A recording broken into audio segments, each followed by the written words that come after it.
Hi xylem PSC YouTube ചാനലിലേക്ക് ഏവർക്കും ഹാർദമായ സ്വാഗതം.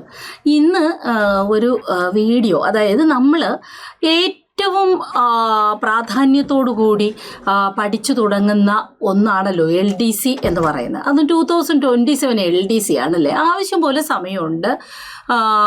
ടോപ്പിക്കിനെ കുറിച്ച്, അതായത് നമ്മുടെ സിലബസിനെ കുറിച്ച് നമുക്കറിയാം.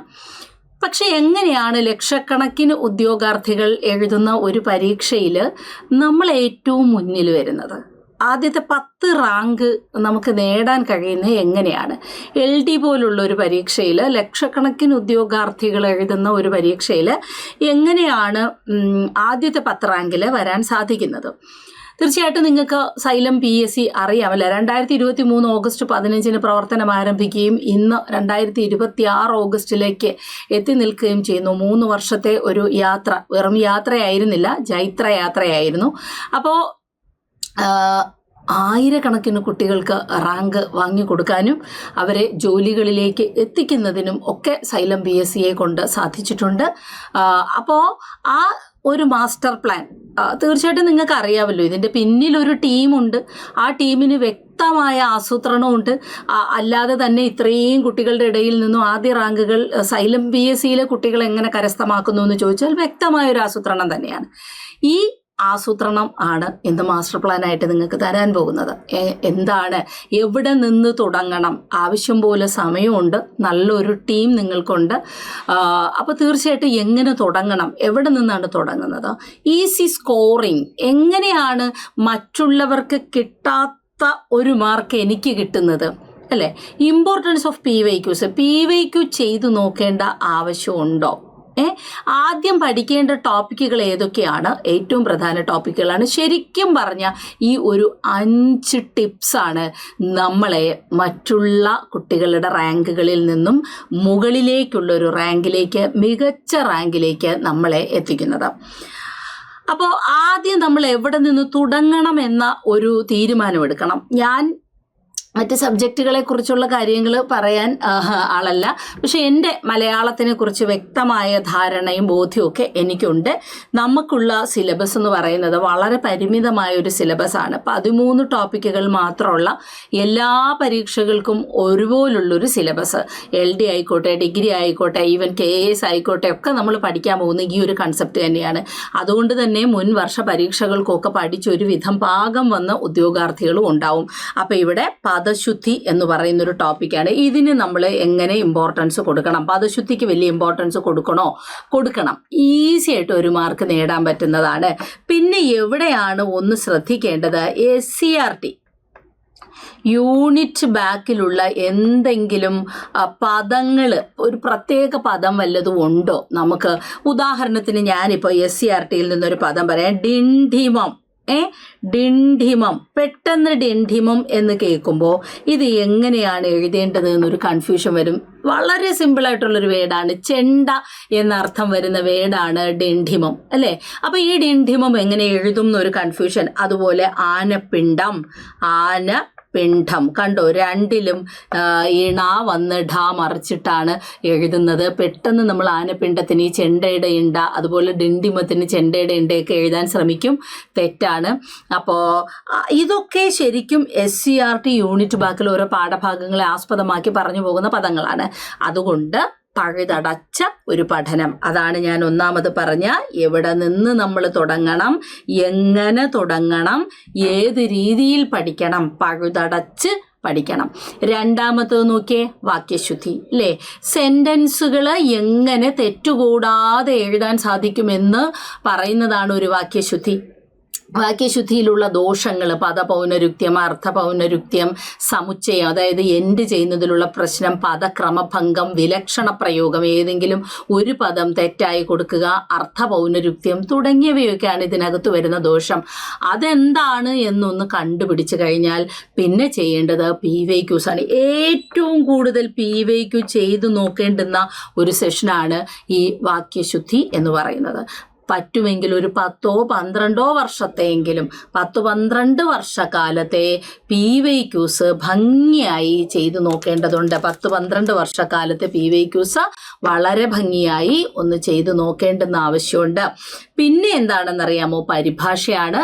പരിഭാഷ തരുന്ന കണ്ടന്റുകൾ ഇഡിയംസ്, അതുപോലെ പ്രോവെർബ് ക്ലാസ്സിൽ പിന്നെ എന്താണ് പ്രോവെർബും ഇഡിയവും കൂടാതെ പ്രസ്താവന രീതിയിലുള്ളത്, പിന്നെ പഴയ ക്വസ്റ്റ്യനിൽ നിന്ന് എടുത്തിട്ടുള്ള PYQസിലെ പരിഭാഷാ ചോദ്യങ്ങൾ. പിന്നെയുള്ളത് ഒറ്റപ്പദമാണ്. വളരെ കൺക്ലൂഡഡ് ആയിട്ടുള്ള ഒരു ടോപ്പിക്കാണ് ഒറ്റപ്പദം എന്ന് പറയുന്നത്.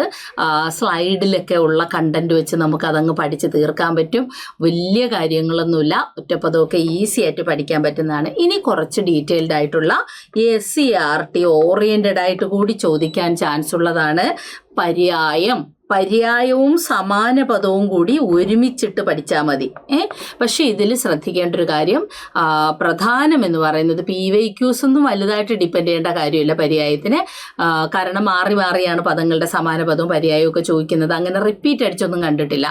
പക്ഷേ SCERT യൂണിറ്റ് ബാക്കിലെ കണ്ടന്റ് പദശുദ്ധി പോലെ തന്നെ പ്രാധാന്യമാണ് പര്യായം അഥവാ സമാന പദം. രണ്ടും ഒരുമിച്ച് തന്നെയാണ്. ഈ താഴെ തന്നിരിക്കുന്ന പദത്തിന്റെ പര്യായം ഏത്, താഴെ തന്നിരിക്കുന്ന പദത്തിന് സമാനമായി വരുന്ന പദം ഏത്, അങ്ങനെയായിരിക്കും ചോദിക്കുന്നത്. അപ്പം അതുകൊണ്ട് പര്യായം സമാന പദം ഒരു ഇമ്പോർട്ടൻറ്റ് ഫാക്റ്റ് പ്ലസ് SCERT ഫാക്റ്റാണ് കൂടുതലും നോക്കേണ്ടത്. ഇതൊക്കെ സൈലം PSCയുടെ ക്ലാസ്സിൽ നമ്മൾ SCERT ബേസ്ഡ് സ്ലൈഡ്സ് തന്നെയാണ് കൊടുക്കുന്നത്. അതായത് കുട്ടികൾ പിന്നെ പോയി അടിസ്ഥാന പാഠാവലിയും കേരള പാഠാവലിയും തപ്പിപ്പറക്കി പഠിക്കേണ്ട ആവശ്യമൊന്നുമില്ല. വിപരീത പദം വളരെ കൺക്ലൂഡഡ് ആയിട്ട് സ്ലൈഡിൽ തരുന്നത്. പക്ഷേ ശ്രദ്ധിക്കേണ്ട ഒരു കാര്യം, നേരത്തെ പറഞ്ഞ SCERT ഫാക്റ്റ് ആവർത്തിക്കപ്പെടും. ഈ ഇടയ്ക്ക് ഇപ്പം ചോദിച്ച ഒരു ക്വസ്റ്റ്യനാണ് പീനം എന്ന പദത്തിന്റെ വിപരീതം എന്താണ്? പെട്ടെന്ന് പീനം എന്ന് കേൾക്കുമ്പോൾ നമുക്ക് കൺഫ്യൂഷൻ വരും. കാരണം നമ്മൾ കേട്ടിട്ടുള്ള പദമല്ല അല്ലേ. പീനം എന്ന് പറഞ്ഞാൽ എന്താണ്? തടിച്ചത്. പീനത്തിന്റെ അർത്ഥം എന്താണ്? തടിച്ചത്, വളരെ വണ്ണിച്ചത്, തടിച്ചത് എന്നൊക്കെയുള്ള അർത്ഥമാണ് പീനത്തിന്. തടിച്ചത് എന്നുള്ള അർത്ഥം. അപ്പൊ അതിന്റെ നേരെ വിപരീതം എന്ത് വരും എന്നറിയാമോ? ശുഷ്കം വരും. എന്തുവരും? ശുഷ്കം. സാധാരണയായി വണ്ണമുള്ളത് എന്നുള്ള അർത്ഥത്തിൽ നമ്മൾ മേതുരം എന്നുപയോഗിക്കാറുണ്ട് അല്ലേ. അതിൻ്റെ വിപരീതമാണെങ്കിൽ കൃശമാണ്.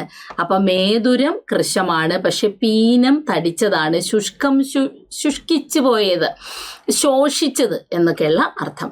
ഇനി ശൈലികൾ പഴഞ്ചൊല്ലുകൾ. നല്ല പണി കിട്ടാൻ ചാൻസ് ഉള്ള ഒരു ഏരിയയാണ് ശൈലികൾ പഴഞ്ചൊല്ലുകൾ. കേൾക്കുമ്പോൾ ഭയങ്കര ഈസി ആയിട്ടൊക്കെ തോന്നും ശൈലികളും പഴഞ്ചൊല്ലുകളും. പക്ഷെ കുറച്ച് പ്രശ്നമാറ്റിക്കാണ് ശൈലികൾ പഴഞ്ചൊല്ലുകൾ. കാരണം ഈ ശൈലികൾക്ക് പഴഞ്ചൊല്ലുകൾക്ക് നേരത്തെ ഞാൻ പറഞ്ഞിട്ടുള്ള പോലെ തന്നെ ആധികാരിക രേഖകളൊന്നുമില്ലേ. അതായത് എവിടെ നിന്നെങ്കിലുമൊക്കെ കളക്ട് ചെയ്ത് സമ്പാദിച്ചു കൊണ്ടുവരുന്ന കാര്യങ്ങളാണ് ഈ ശൈലികൾ പഴഞ്ചൊല്ലുകൾ. വാമൊഴിയായി പറഞ്ഞു പഴകിയ കാര്യങ്ങളാണ് ശൈലികൾ പഴഞ്ചൊല്ലുകളിൽ വരുന്നത്. അപ്പോൾ അത്തരത്തിലുള്ള ശൈലികളും പഴഞ്ചൊല്ലുകളും ശേഖരിച്ച് ശൈലി നിഘണ്ടു പോലുള്ളത്. പിന്നെ ഈ കൃഷി പഴഞ്ചൊല്ലുകളൊക്കെ ഉണ്ട്. ഇപ്പം കറ്റ തലയിൽ വെച്ച് കളമൊരുക്കുക എന്ന് പറഞ്ഞാൽ വേണ്ടത്ര മുൻകരുതലുകളില്ലാതെ നമ്മളൊരു പ്രവൃത്തി ചെയ്യുന്നതിനെയാണ് കറ്റ തലയിൽ വെച്ച് കളമൊരുക്കുക എന്ന് പറയുന്നത്. കറ്റയെന്ന് പറയുന്നത് കൊയ്തെടുത്തുകൊണ്ട് വരുന്ന കറ്റ, അതിട്ട് ഉണക്കുന്നതിനാണ് ആ കളം. അപ്പം അങ്ങനെയുള്ള കറ്റ തലയിൽ വെച്ച് കളമൊരുക്കരുതെന്ന് പറഞ്ഞാൽ എന്താണ്? വേണ്ടത്ര മുന്നൊരുക്കമില്ലാതെ ഒരു കാര്യം ചെയ്യരുത് എന്നുള്ള അർത്ഥമാണ്.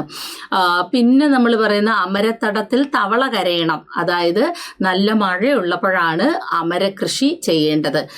അങ്ങനെയൊക്കെ പലപ്പോഴും ഈ പിന്നെ കൃഷി ചൊല്ലുകൾ ഒക്കെ. പിന്നെ സർപ്പന്യായം, സംസ്കൃതത്തിൽ നിന്നുള്ള ന്യായങ്ങളും ശൈലീ രൂപത്തിൽ ചോദിക്കാറുണ്ട്. സർപ്പന്യായം എന്ന് പറഞ്ഞാൽ അന്യന്റെ അധ്വാനം പിൻപറ്റി ജീവിക്കുക. ഇപ്പോൾ ഒരു പാമ്പ് സാധാരണ കൂടൊരുക്കത്തില്ല. അത് എലിയോ പാവം പെരിച്ചാഴിയൊക്കെ ഉണ്ടാക്കി വെക്കുന്ന മാളത്തിൽ കയറി ഇരുന്ന് അത് അതിൻ്റെ വീടാക്കും. അപ്പോൾ സ്വന്തമായിട്ടൊരു കൂടുണ്ടാക്കാതെ മറ്റൊന്നിൻ്റെ അധ്വാനത്തിന് പിൻപറ്റും. പിന്നെ ഈ കൂട്ടിൽ പാവം കയറി വരുന്ന എലി ഇത് പിടിച്ച് തിന്നുകയും ചെയ്യും. അങ്ങനെ മറ്റൊരാളിൻ്റെ അധ്വാനത്തെ പിൻപറ്റി ജീവിക്കുന്നതിനെയാണ് സർപ്പന്യായം എന്ന് പറയുന്നത്. അത്തരത്തിൽ ശൈലികൾ പഴഞ്ചൊല്ലുകൾ. പക്ഷെ ഒന്ന് ശ്രദ്ധിച്ചാൽ അതും പിടിക്കാം. സമാന പദം പറഞ്ഞില്ലേ, പര്യായം പഠിക്കുന്നതിൻ്റെ കൂടെ പഠിച്ചാൽ മതി. ഇനി ചേർത്തെഴുതുക പിരിച്ചെഴുതുക ഒരുമിച്ചാണ് പഠിക്കേണ്ടത്. സന്ധിയാണ് ആധികാരികമായി ഒരു ടീച്ചറിൻ്റെ സഹായത്തോടു കൂടി പഠിച്ച് ലോജിക് വൈസും അതുപോലെ ഗ്രാമാറ്റിക്കലി സെറ്റാക്കി വെക്കേണ്ടുന്ന ഒരു പോർഷനാണ് ചേർത്തെഴുതുക പിരിച്ചെഴുതുക. പലപ്പോഴും കുട്ടികൾ റാങ്ക് ഫയലൊക്കെ നോക്കി ഇങ്ങനെ കോപ്പി അടിച്ച്, അതായത് ഈ വിൺതലം പിരിക്കുന്നത് വിൺതലം അങ്ങനെയല്ല, അതിൻ്റെ റൂൾ എന്താണ്, എന്ത് നിയമപ്രകാരമാണ് വിൺതലമായത് അല്ലെ. ഇൺ എന്ന ചില്ലിൽ നായുണ്ട്, അതുപോലെ താ അടുത്തടുത്തുള്ള വർഗാക്ഷരങ്ങൾ അല്ലെങ്കിൽ താ എന്ന് പറയുന്നത് ഒരു വർഗാക്ഷരമാണ് അല്ലെ. ക ച ഡ ത പ അടുത്തടുത്ത് കിടക്കുന്ന വർഗാക്ഷരങ്ങൾ തമ്മിൽ മാറുകയാണ് ചെയ്യുന്നത്. അങ്ങനെ താ പോയി ഡാ വരും, നായും ഡായും ചേർന്ന് ഇണ്ടയാവും. ഇത്തരത്തിലെ റൂളൊക്കെ സമാധാനമായി ഒരു 8ഓ 10ഓ ക്ലാസ് കൊണ്ട് പഠിച്ച് സെറ്റാക്കേണ്ടുന്ന ഒരു ടോപ്പിക്കാണ് ചേർത്തെഴുതുക പിരിച്ചെഴുതുക. സ്ത്രീലിംഗം പുല്ലിംഗം വളരെ കൺക്ലൂഡഡ് ആണ്, തരുന്ന സ്ലൈഡ് മാത്രം പഠിച്ചാൽ മതി. വചനമൊക്കെ അരമണിക്കൂർ കൊണ്ട് പഠിച്ച് അതിൻ്റെ PYQ ചെയ്ത് നോക്കി സെറ്റാക്കി വെക്കാവുന്ന ഒരു ടോപ്പിക്കാണ്. പിന്നെയുള്ളത് പിരിച്ചെഴുതി നമ്മൾ പറഞ്ഞു. ഘടകപദം 2 രീതിയിൽ വരാം. സമാസം കൂടി ഒന്ന് പഠിച്ചു വെക്കണം. കാരണം തലവേദന എന്ന പദത്തിനെ ഘടകങ്ങളാക്കുമ്പോൾ തല വേദന എന്നീ പദങ്ങൾ കിട്ടും അല്ലേ. ഇനി ഇതിന് വിഗ്രഹിക്കുമ്പോൾ തലയിലെ വേദന എന്നും കിട്ടും. ഇനി അതുപോലെ തന്നെ മഴ പെയ്തു എങ്കിലും ചൂട് ശമിച്ചില്ല. ഇവിടെ ഘടകപദം ഏതാണ്? എങ്കിലും. ഞാൻ വിളിച്ചു പക്ഷേ അവൾ വന്നില്ല. ഇവിടെ ഘടകപദം ഏതാണ്? പക്ഷേ. ഇത്തരത്തിൽ പിന്നെ ഇങ്ങനെ 2 ചെറിയ സെൻറ്റൻസുകളെ തമ്മിൽ ചേർക്കാൻ വേണ്ടിയും ഘടകപദം ഉപയോഗിക്കും. പദത്തെ വിഗ്രഹിക്കാനും ഘടകപദങ്ങളാക്കാൻ എന്ന് പറഞ്ഞും ചോദിക്കും. ഓക്കെ അല്ലേ. അപ്പോൾ ഇത്രയേ ഉള്ളൂ. വളരെ സിമ്പിളായിട്ടുള്ളൊരു ടോപ്പിക്കാണ്. സിസ്റ്റമാറ്റിക്കായിട്ടൊരു കോച്ചിങ് നിങ്ങൾക്ക് കിട്ടിക്കഴിഞ്ഞാൽ നിങ്ങൾക്ക് ഈ പറഞ്ഞതുപോലെ ഇത്രയും കാര്യങ്ങൾ, ഈ 5 കാര്യങ്ങൾ ഈ സിലബസിൽ ഒതുങ്ങി നിന്ന് സ്കോറിങ് ഏരിയാസ് ഏതൊക്കെയാണ്, ഇമ്പോർട്ടൻസ് ഓഫ് PYQ മസ്റ്റാണ്. പിന്നെ ഇവിടെ നമുക്ക് ആദ്യം പഠിക്കേണ്ട ടോപ്പിക്കെന്നോ അല്ലെങ്കിൽ ഏറ്റവും പ്രധാന ടോപ്പിക്കെന്നോ പറഞ്ഞ് ഒഴിവാക്കാനൊന്നുമില്ല. കാര്യം എന്തെന്നറിയുമ്പോൾ 13 ടോപ്പിക്കിൽ നിന്നും 10 മാർക്ക് ഷുവറാണ്. അപ്പോൾ ഇതിൽ നിന്ന് നമുക്ക് ഏതെങ്കിലും ഒന്നും ഒഴിവാക്കാനില്ല.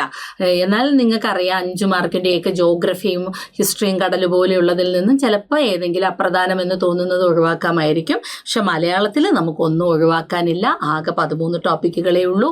അതിൽ നിന്നാണ് 10 മാർക്ക് ചോദിക്കുന്നത്. അപ്പോൾ ഒരു ടോപ്പിക്ക് നമുക്ക് സ്കിപ്പ് ചെയ്യാനായിട്ട് സാധിക്കില്ല. ഇനി ഞാൻ നിങ്ങളെ പരിചയപ്പെടുത്താൻ പോകുന്നത് റാങ്ക് ഫാക്ടറിയിൽ പഠിക്കാം. ഇത് ഞങ്ങളൊക്കെ ടീമിൽ ഇപ്പം മൻസൂർ സാറ് നയിക്കുന്ന ഒരു ടീമാണ് പിന്നെ നമ്മുടെ LDC 2027 എന്ന് പറയുന്നത്. അപ്പോൾ ഏറ്റവും മികച്ച നായകൻ ഉള്ള ഇടത്ത് ഏറ്റവും മികച്ച ഫലവും ഉണ്ടാകും എന്ന് നമ്മൾ പറഞ്ഞു കേട്ടിട്ടുണ്ട്. അപ്പോൾ LDC 2027 ഞങ്ങളെ നയിക്കുന്നത് അല്ലേ, ഞങ്ങളെയല്ല നമ്മളെ നയിക്കുന്നത് ഒബ്വിയസ്ലി നമ്മുടെ മൻസൂർ സാറ് തന്നെയാണ്. അപ്പോൾ ഇവിടെ നമ്മൾ തുടങ്ങാൻ പോകുന്നത് 12 ഓഗസ്റ്റിനാണ് ക്ലാസ് തുടങ്ങുന്നത്. LDC 2027 2.0 ബാച്ച് വെറും 1999 രൂപ അല്ലേ. നമ്മളൊരു കുടുംബസമേതം ഒരു ഹോട്ടലിലൊക്കെ പോയി ഒന്ന് ഭക്ഷണം കഴിക്കുന്ന അല്ലെങ്കിൽ ഒരു നല്ല ഡ്രസ്സ് എടുക്കുന്ന പൈസയിൽ ഒരു ജീവിതം, ഒരു സർക്കാർ ജോലി അല്ലേ, കരിയർ ഒക്കെയാണ് നമുക്ക് ഡെവലപ്പ് ചെയ്യാൻ പറ്റുന്നത്. ടിൽ എക്സാം വരെ അല്ലെങ്കിൽ 1 ഇയർ വാലിഡിറ്റി ഉണ്ടാവും. പിന്നെ നിങ്ങൾക്ക് ഇതിൻ്റെ പ്രധാന പ്രത്യേകത മോക്ക് ടെസ്റ്റുകൾ ഉണ്ടാവും എന്നുള്ളതാണ്. അതുപോലെ ഈ മോക്ക് ടെസ്റ്റിൻ്റെ ഒരു പിന്നെ അനാലിസിസ് വീഡിയോ നിങ്ങൾക്ക് കിട്ടും. പ്രിൻ്റബിൾ ഫോർമാറ്റ് നോട്ട് കിട്ടും. ഇതൊക്കെയാണ് PYQ സെക്ഷനൊക്കെ കിട്ടും. പിന്നെ കേരളത്തിലെ ഏറ്റവും മികച്ച അധ്യാപകരാണ് അണിനിരക്കുന്ന PSCയുടെ പൾസ് അറിയാവുന്ന അധ്യാപകരാണ് ഈ ഒരു ടീമിലുള്ളത്. അപ്പോൾ ഏവരെയും ഞാൻ ഹാർദമായി LDC 2027 2.0 ബാച്ചിലേക്ക് ക്ഷണിക്കുകയാണ്. മലയാളം ക്ലാസ്സുമായിട്ട് ഒത്തിരി കാര്യങ്ങളും ഒരുപാട് പോയിൻറ്റ്സുകളും ഒക്കെ ആയിട്ട് ഫുൾ മാർക്ക് കിട്ടുന്ന രീതിയിലുള്ള പഠനമായിട്ട് LDC 2027 2.0 ബാച്ചിൽ മലയാളം ക്ലാസ്സുമായിട്ട് ഞാനും ഉണ്ടാവും. ഓക്കെ, അപ്പോൾ നമുക്കിനി ക്ലാസ്സിൽ കാണാം.